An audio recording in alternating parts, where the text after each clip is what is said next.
Hi, good afternoon. My name is Cindy Palacios, and today I will be presenting my presentation on cocaine. Today I will be going over these items. I'll be going over what is cocaine, the history of cocaine, how it's used, the effects, whether it be short or long term. I have some fun facts for you guys, my personal experience with it. I also provided some ways of receiving help. And then lastly, I'll go over my AIT Phase 6. Okay, so to start off, what is cocaine?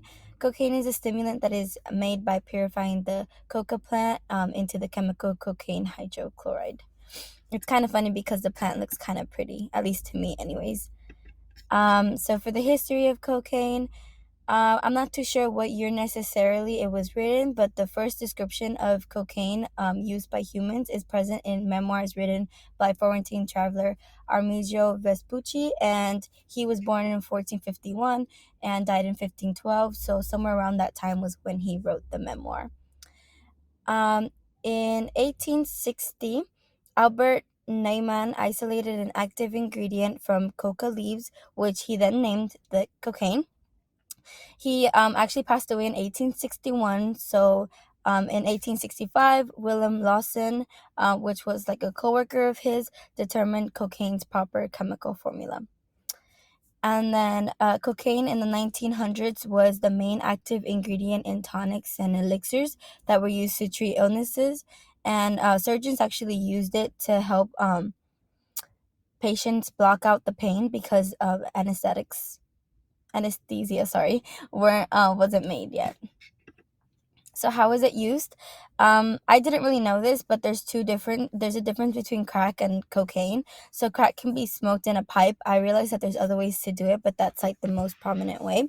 And crack is made by cooking cocaine and baking soda together, and then it's broken down. There's like a little bit extra process in there, but then it's broken down into small pieces called rocks.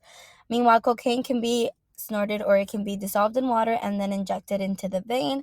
Sometimes when people don't get too high off of cocaine and are trying to get like a deep are getting more into drugs and need a bigger high, they'll usually mix it with heroin when they are injecting it.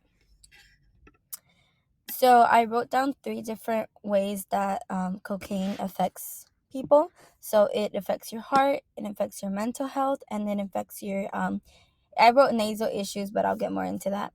But the heart issues that can be caused by cocaine is due to the fact that cocaine increases heart rate. It increases your blood pressure and as well as your body temperature. This can lead to you having a heart attack, a stroke, or it can cause you to die. When it comes to mental issues, this usually comes from the days after you being high off cocaine. So, like with most drugs, the days following it can cause restlessness, irritability, anxiety, paranoia, insomnia, and loss of appetite. And this is due to the fact that you don't have the same sense of euphoria or happiness that you did when you were on cocaine.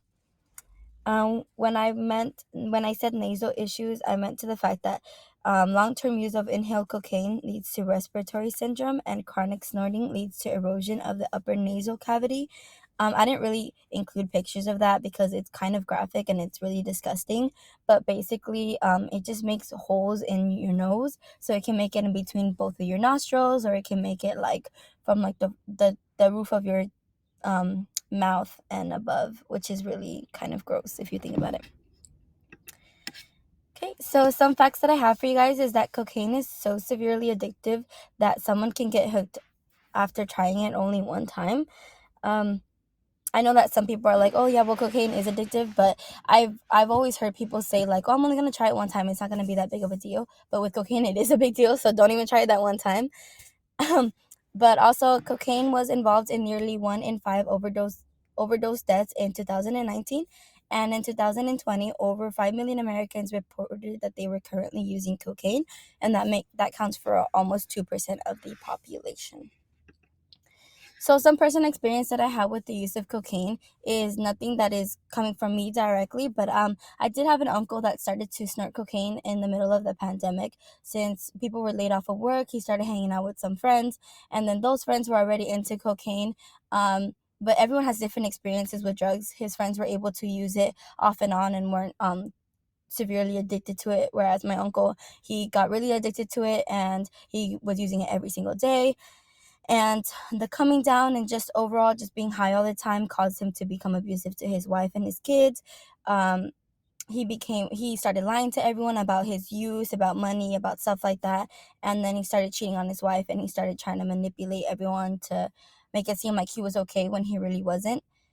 It really turned, I mean, obviously I'm not like, I didn't want to do cocaine, but it really, really turned me away because I saw how badly it also affects people.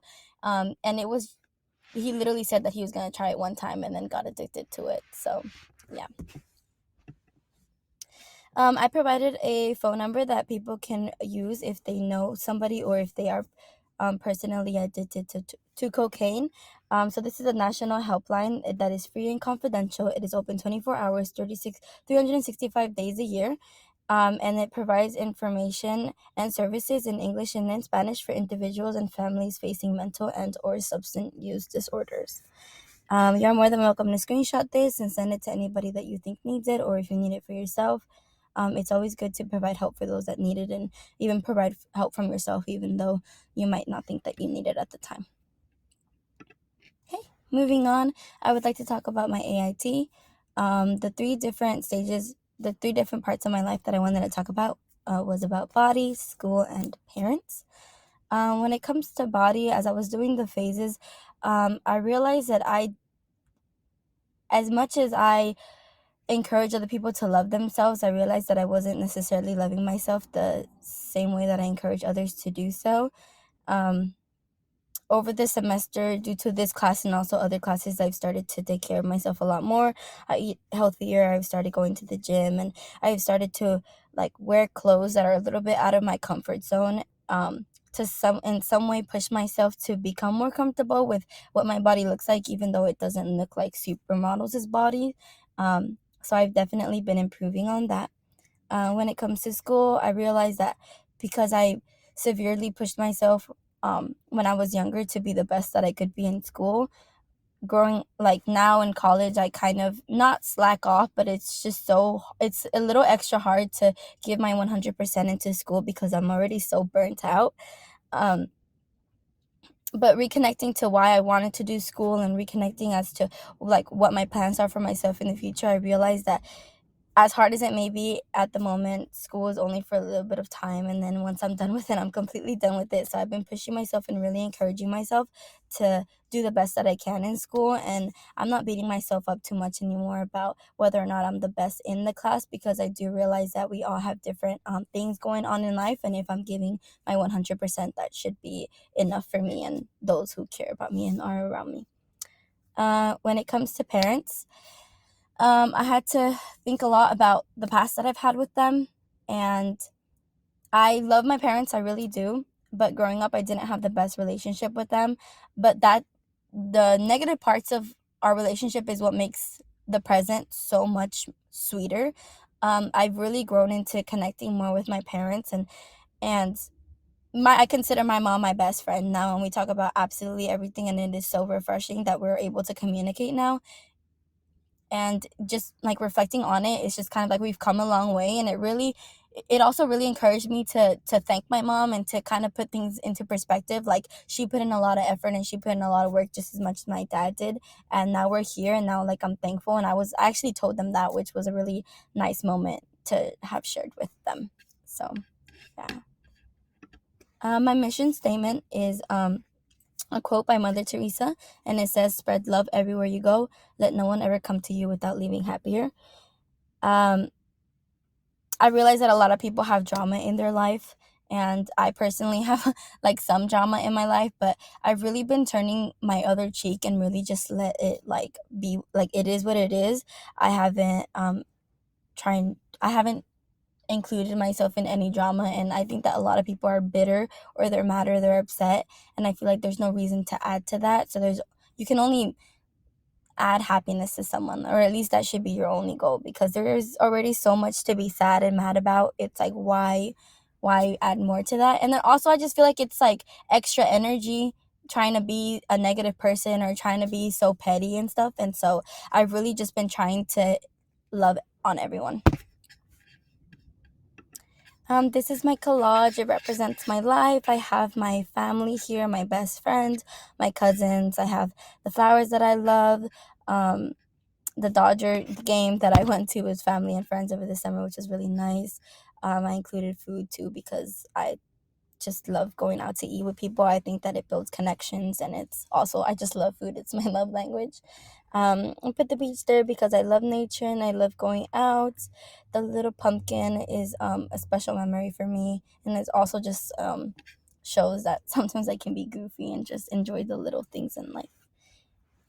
And then these are my references, and that is all. Thank you so much for listening. You guys have a great rest of your day. Bye.